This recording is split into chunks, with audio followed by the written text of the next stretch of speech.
¿Qué es lo que Dios quiere de nosotros en este momento? ¿Cómo podemos atravesar esta situación y cómo podemos estar más cerca de Él? En el libro del profeta Oseas, el capítulo 7, encontramos una situación parecida a lo que nosotros estamos viviendo, no tanto por la enfermedad, la pandemia en sí, pero sí por la situación de muchas personas, sobre todo del pueblo de Israel en aquel momento. Porque de la misma manera que en muchos países, incluso de nuestra Europa o nuestro estado, pues la gente todavía sigue hablando de Dios y creyendo que somos cristianos, por lo menos de nombre. Eso sucedía en aquel momento cuando Dios le dijo a Oseas que le hablara a su propio pueblo. Y en el capítulo 7, Oseas capítulo 7, desde el versículo 1, pero luego vamos a leer sobre todo 3 o 4 versículos hacia el final, encontramos lo que Dios espera de nosotros y sobre todo cómo Él hace una radiografía de la situación de su pueblo. Y espero que Él nos hable al leer su palabra. Oseas capítulo 7 y versículo 1 comienza el Señor diciendo: cuando yo quería curar a Israel, se descubrió el pecado de Efraín y la maldad de Samaria. Está hablando a nivel general, tanto Efraín como tomando parte de todo Israel, y Samaria como la capital del reino. Y habla de que ellos están practicando el engaño, están en una situación que no solamente no están honrando a Dios, sino que se están deshonrando a sí mismos, a su propio nombre. Por eso decía que muchas veces cuando hablamos que vivimos en un país cristiano o en una situación cristiana, no nos damos cuenta de lo que eso significa, porque a lo largo de todo el libro del profeta, y sobre todo aquí al leer desde el versículo 8, nos damos cuenta de que ellos sí hablaban de Dios, decían que confiaban en Dios, pero siempre en todas las situaciones en las que tenían problemas físicos, problemas económicos, problemas de relaciones, incluso cuando no sabían qué hacer en cuanto al futuro. ¿Veis cómo todo nos recuerda la situación que estamos pasando? En lugar de confiar en Dios y en lugar de buscar ayuda en Él y en lugar de pedirle que Él pusiera su mano sobre toda la situación, pues Oseas tiene que decirle al pueblo que ellos sencillamente estaban buscando en Egipto, en Asiria, en los pueblos a su alrededor, porque no confiaban en Dios. Puede que sí, que hablaran de Él, que dijeran muchas cosas en cuanto a lo que Él estaba haciendo o había hecho con su pueblo, pero en ese momento no estaban confiando en Él. Y por eso debemos fijarnos en solo unos pocos minutos, en muy pocos minutos, desde el versículo 8, cómo Dios le está hablando directamente y cómo debemos dejar que Él nos hable directamente así a nosotros, aunque al principio estas frases nos parezcan muy fuertes. Pero dice el versículo 8, Efraín se mezcla con las naciones. Estamos en Oseas capítulo 7, desde el versículo 8, y como siempre, como sabéis que me encanta hacer, cada vez que leo la palabra del Señor, coloco mi propio nombre ahí, porque es algo que Dios quiere decirme a mí, que quiere decirnos a cada uno de nosotros. Entonces es como si dijera Jaime, o tu propio nombre, se mezcla con las naciones. En el sentido de que ya nada tenía sentido para ellos en la presencia de Dios. Les está diciendo que hacen lo mismo que todos los demás hacían. Se comportaban de la misma manera. Claro, las situaciones que estamos viviendo muchas veces nos llenan de miedo, nos llenan de inseguridad a nivel económico, incluso a nivel físico. Pensamos que no podemos salir adelante. Y eso es lo que piensan las personas que no conocen al Señor. El problema es cuando nosotros que le conocemos, que sabemos que nos cuida siempre, que sabemos que Él está ahí, que sabemos que nada se escapa de sus manos, vivimos de la misma manera que los demás y nos mezclamos con ellos. ¿Me entendéis? Tenemos el mismo miedo al futuro, vivimos desconfiados, pensamos que nada se va a acabar nunca, que todo esto va a seguir siempre. Vivimos con los mismos temores. ¿Cuál es la razón? Pues la segunda frase en el versículo 8 Dios está diciendo, Efraín es como una torta no volteada, una torta a la que no se le ha dado la vuelta. A mí me encanta cuando el Señor habla porque usa las frases que nosotros conocemos, además frases muy gráficas para enseñarnos lo que está sucediendo. Y nosotros tenemos aquí una frase, yo creo que en casi todos los lugares donde se habla el idioma español, el idioma castellano, que es no darle la vuelta a la tortilla. Y por lo tanto esa tortilla nunca va a estar bien. ¿Por qué Dios nos señala esto? Porque darle la vuelta a la tortilla, literalmente, cuando hablamos de la palabra de Dios, es que todo lo que leemos, lo que escuchamos de la palabra de Dios, es ponerlo en práctica, es no quedarnos solo con una cara de la tortilla. ¿Por qué dice que Efraín es una torta no volteada? Porque ellos sabían la palabra de Dios, sabían que Dios les había cuidado, conocían que Dios estaba ahí, pero no lo estaban poniendo en práctica. Y desgraciadamente ese es un peligro para muchos de nosotros, de los que creemos, incluso de los que amamos al Señor, leer su palabra, pero no darle la vuelta a la tortilla y no ponerla en práctica. ¿Y cuál era la consecuencia de eso? Pues el versículo 9 es uno de los más bonitos y apasionantes de toda la palabra de Dios por cómo expresa Dios lo que está sucediendo en la vida de su pueblo. Devoran extraños su fuerza y Él no lo sabe.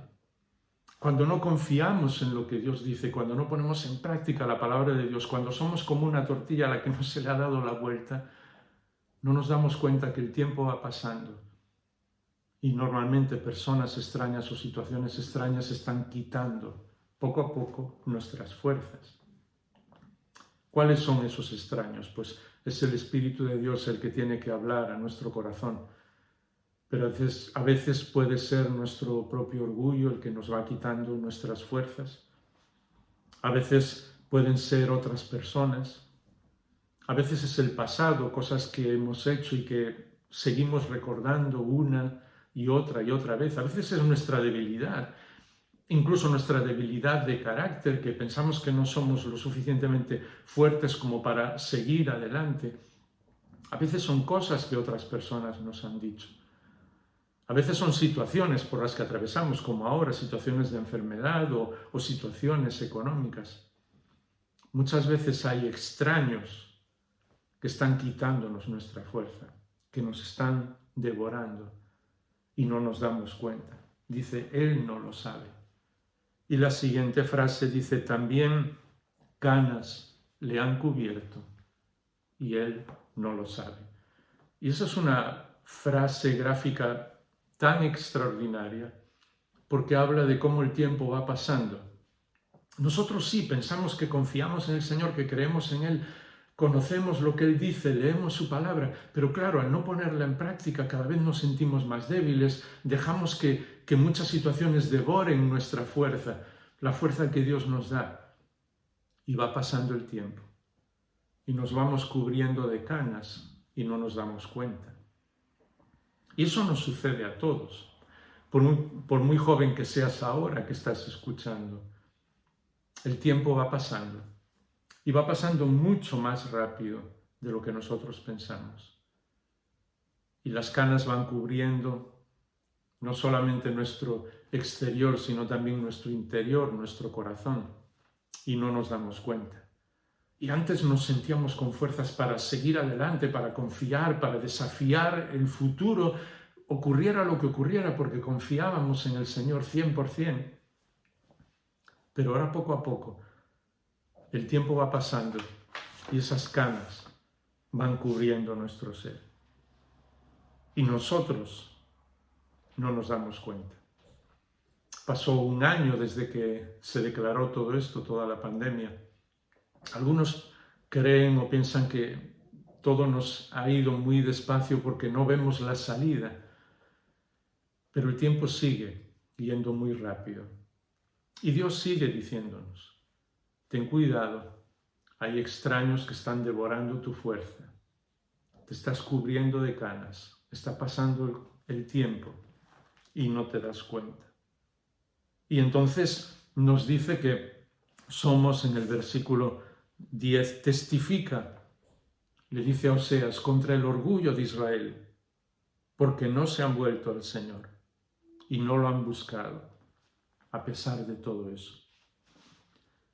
Realmente es impresionante cuando Dios nos habla, porque el pueblo no se había dado cuenta de que ya no tenía fuerzas, no se había dado cuenta de que el tiempo iba pasando, no se había dado cuenta de que se estaban alejando de Dios, aunque seguían con los mismos ritos, con los mismos procedimientos de quizás asistir al templo, de seguir buscando al Señor, para traducirlo nosotros a nuestro tiempo, pues seguir en la iglesia, seguir en todas las cosas, haciendo las cosas a las que estamos acostumbrados, incluso leyendo la palabra del Señor, pero como una rutina más, no dejando que Dios intervenga en nosotros. Porque la imagen que aparece una vez más en el versículo 10 es realmente impresionante. Cuando dice que no buscaron a Dios, dice literalmente, no han sido capaces de estar cara a cara con el Señor, delante del rostro de Dios, porque eso es lo que hace la diferencia. No son las cosas que nosotros hacemos, incluso no es solo leer la palabra, sino buscar el rostro de Dios en todo lo que hacemos, absolutamente en todo lo que hacemos, por encima de todos los ritos, de todas las tradiciones, de todas las cosas, porque solo cuando buscamos el rostro de Dios, ¿os acordáis lo que dice Isaías capítulo 40? Isaías era uno de los mejores amigos del profeta Oseas, que Dios restaura y renueva nuestras fuerzas. Claro que van pasando los años y tenemos menos fuerzas, aparentemente, porque la promesa de Dios es que cuando buscamos su rostro, Él renueva nuestras fuerzas. Y entonces nos dice que eso ha derivado, versículo 11, en que Efraín, otra vez, poned cada uno vuestro nombre, cada uno tenemos que poner nuestro nombre, sea como una paloma incauta, sin entendimiento. Literalmente en el hebreo dice sin corazón, porque una y otra vez nos recuerda que sí, que podemos tener muchas cosas en nuestra mente, pero lo que hace la transformación de todo lo que conocemos es que nuestro corazón esté apegado, aferrado al Señor, porque entonces le amamos más que ninguna otra cosa y entonces nuestra mente comprende no solamente lo que cree, sino que confía en lo que está creyendo. Por eso las luchas en nuestra mente se ganan en el corazón, se ganan con un corazón enamorado del Señor. Y les vuelve a repetir, ¿os acordáis lo que decíamos antes en el versículo 11? Llaman a Egipto, acuden a Siria, buscan a otras personas, dice el Señor, en lugar de buscarme a mí. Y entonces, un poco más adelante, habla de ay de aquellos en el versículo 13 que se han alejado de mí. Versículo 14, no claman a mí de corazón cuando gimen en sus lechos. Y una vez más esa imagen es impresionante porque llega un momento en el que ya no podemos hacer nada y algunos hemos atravesado esa situación en la que sencillamente sabes que tus fuerzas se han ido por completo y que quizás tu vida se vaya también. Y entonces clamas al Señor. Pero es curioso que cuando nos alejamos del Señor, llega un momento que incluso en esa situación, cuando ya no tenemos a nada que aferrarnos, ni siquiera en ese momento le buscamos. Y eso es muy triste. Porque tenemos que buscar y aferrarnos al Señor en todo momento. Y dice el versículo 16, ya casi para terminar, porque el tiempo se va, se vuelven, pero no hacia lo alto, no al Señor. Es decir, que incluso en los momentos más difíciles tenían como esa sensación, bueno, pues tenemos que volvernos al Señor, pero al final no lo hacían. Y esa es la decisión en esta mañana, en el momento que estamos escuchando la palabra del Señor, sea cual sea ese momento. Y es volvernos al Señor. Y volvernos al Señor porque no importa la edad en la que estamos ahora. Lo que hace la diferencia es estar con el Señor. ¿Recuerdas? Jeremías, cuando Dios le llamó, la excusa que dijo, Señor, yo ya soy muy joven, todavía soy muy joven, perdón. Y Dios le dice, no digas que eres joven, porque yo te voy a usar. No importa los años que tengas, Dios te va a usar. Quiere que te vuelvas a Él. Pero también tenemos casos como Moisés, después cuando tenía 80 años y aún le quedaban 40 años más de vida para liderar al pueblo, pero él ya se creía muy mayor. Señor, yo ya tengo muchos años. ¿Verdad que somos especialistas en excusas? O pensamos que somos muy jóvenes, o pensamos que, bueno, yo estoy en la mediana edad y tengo otras cosas que hacer, o yo ya soy muy mayor. Dios sigue diciendo lo mismo, vuélvete a mí, porque todavía tienes mucho que hacer en la vida. Tampoco importan las circunstancias. Personas como Pedro, ¿os acordáis? Llegaron incluso a negar al Señor, pero Él le restauró. Otros como Ruth, que ni siquiera eran del pueblo de Dios, pues tenía todas las circunstancias, esta mujer, como para irse, volverse a su casa, pero le dijo a su suegra, yo voy a ir donde tú vayas, tu Dios será mi Dios, y se comprometió con el Señor. A veces nos escudamos mucho en nuestras circunstancias para no volvernos al Señor, para no entregar por completo nuestras vidas al Señor. Y no nos damos cuenta que Él sigue llamándonos, sean cuales sean nuestras circunstancias. A veces puede ser nuestra vida pasada. Pablo lo comprendió perfectamente porque una y otra vez en muchas de sus cartas recuerda eso. Yo era perseguidor de la iglesia y Dios me llamó. Y Dios tuvo misericordia conmigo y Dios expresó toda su gracia y toda su paciencia conmigo. Yo creo que quizás nadie o casi nadie de los que están escuchando ahora han ido tan lejos en su pasado como para llegar a perseguir al mismo Señor Jesús. Y Dios usó a Pablo. O Rahab, ¿te acuerdas? Era una ramera, una prostituta, y está escrita en el libro de Mateo como una de las ascendientes del Señor Jesús, porque a Él no le importó descender de alguien que había caído tan bajo. Así que Él sigue llamándonos a todos, no importa tu pasado, vuélvete al Señor. No importa el lugar donde estés. Daniel fue, ¿recuerdas?, perseguido y llevado al cautiverio, a un país lejano, donde no podía volver a ver ni a su familia, ni a sus amigos, ni al templo, ni a ninguna cosa que tenía que ver con Dios. Y en ese lugar brilló para el Señor, lo mismo que Esther. No importa el lugar donde estemos, Dios sigue llamándonos y sigue creyendo en cada uno de nosotros. No importan las fuerzas que tengamos. Elías, por ejemplo, era una persona incluso propenso a sentirse desanimado porque veía cuál era la situación del pueblo. Y hubo un momento en que cayó en una depresión tan profunda que le dijo al Señor, ya basta, quítame la vida, no quiero seguir adelante. ¿Alguna vez te has sentido así? Pues no importa lo que hayas sentido, lo que estés sintiendo ahora, Dios sigue llamándote. Y podríamos pasar todo el día recordando cada una de las personas, mujeres y hombres que Dios llamó a lo largo de la Biblia, porque no importaban ni las circunstancias, ni su pasado, ni su situación actual, ni el lugar donde estaban, ni las fuerzas que tenían, ni su edad. Dios sigue llamándonos a todos. ¿Y sabes por qué? El último versículo que quiero volver a releer es justo como empezamos, para que no lo olvidemos. La primera frase. ¿Recuerdas cómo comenzó el capítulo 7 y versículo 1 del libro del profeta Oseas? Dios mismo hablando, yo quería curar a Israel. Y habla, como hemos visto a lo largo del capítulo, porque el pueblo en ese momento no se dejó curar, no se dejó ayudar, por eso habla en imperfecto. Pero las frases de Dios siempre son en presente y siempre son para nosotros. Así que Él nos está diciendo, yo quiero curar a Israel, yo quiero curar a Jaime, yo quiero curar a cada uno de vosotros. Vuélvete a mí.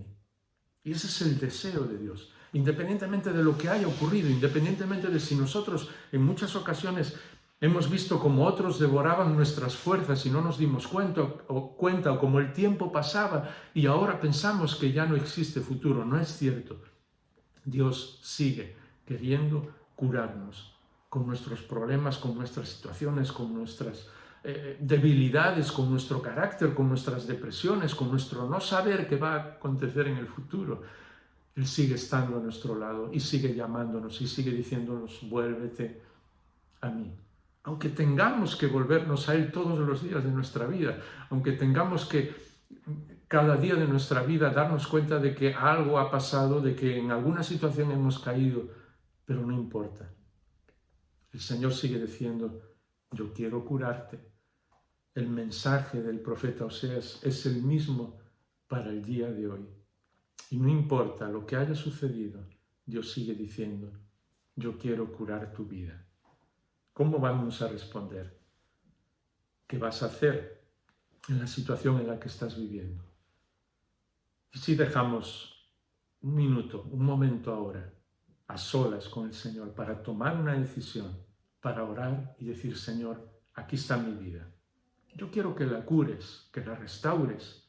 No importa dónde estoy, ni lo que ha pasado, ni lo que está sucediendo, ni cómo me siento ahora, ni lo que va a suceder en el futuro. Yo quiero vivir en tus manos. Yo quiero que restaures mi vida, porque sé no solamente que vas a hacerlo, sino que quieres, estás deseando hacerlo. Así que me vuelvo a ti y sé que el futuro va a ser diferente.